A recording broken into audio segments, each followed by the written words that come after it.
A very good question. Who with me my burden shares?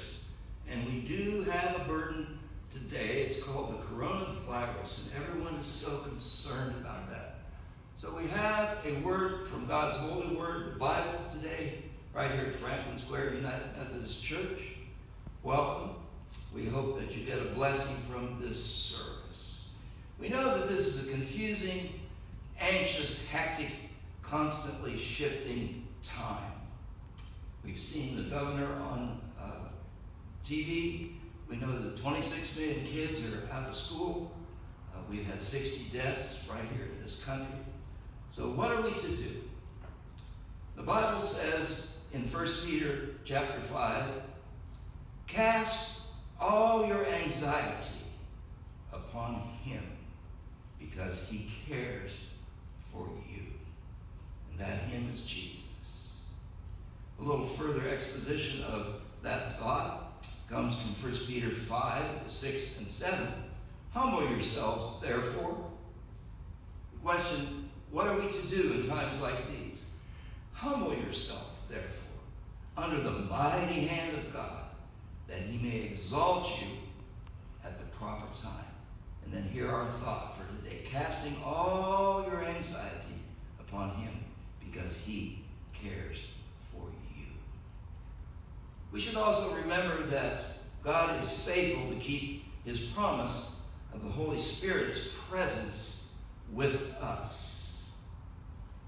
Jesus said in John chapter 14, verses 25 through 27, these things I have spoken to you while abiding with you, but the Helper, that's the Holy Spirit, the Helper, the Holy Spirit, whom the Father will send in my name, he will teach you all things and bring to your remembrance all that I said to you. Peace I leave with you. Not as the world gives do I give to you. Let not your heart be troubled, nor let it be afraid. The very words of Jesus. One time Jesus was in a boat on the Sea of Galilee, and a big storm came up. And he was asleep on a pillow in the back. And his disciples were very fearful. They were very scared. But Jesus was sleeping in the back of the boat. And as the storm raged and the waves crashed across the bow, and the wind blew and the sails rattled and the tackling seemed like it was going to come apart, they cried, Master, Master, don't you care that we perish? Get up and help us. So Jesus got up, and being a sailor, I imagine he went to the bow of the ship. I can't prove that exactly, but I suppose he did. Stretched out his hand and said, Peace, be still. And the wind ceased its raging, and the waves became calm. And that's the sort of peace that we need in times like these. In times like these, we need a Savior.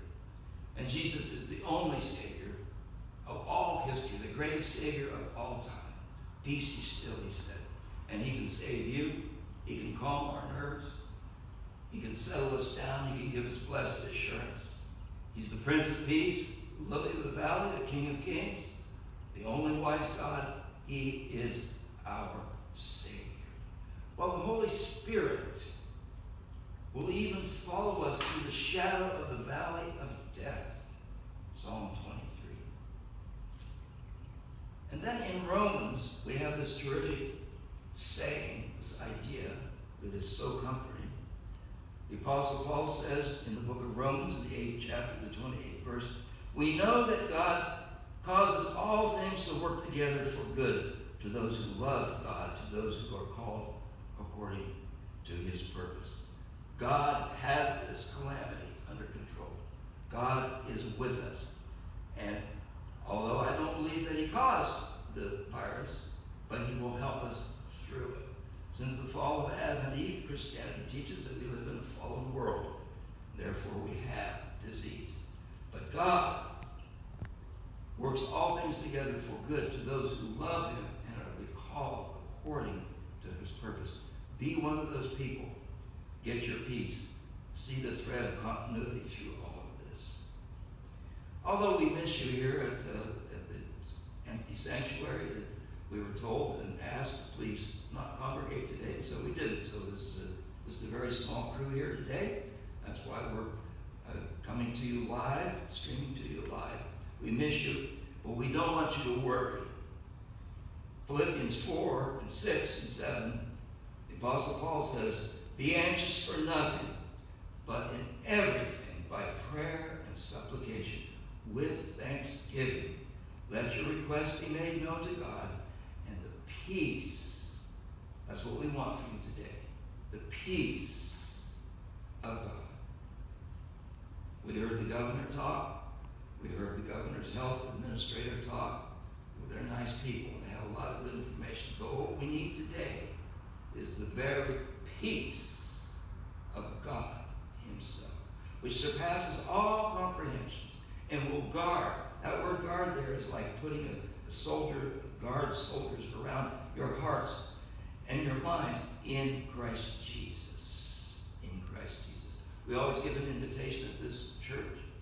If you have not received Christ as your Savior, you can do it right now at home as you're watching. You can say, Dear Jesus, please come into my heart, be my Savior, forgive me my sins, and he will do just that. He can do in you what he says he will do. God bless you. And remember, cast all your anxiety upon him because he cares for you. Dear Father, I pray that you'll seal these thoughts and aspirations and the peace of God unto the hearts of all who heard your word from the Bible today. In Christ's name we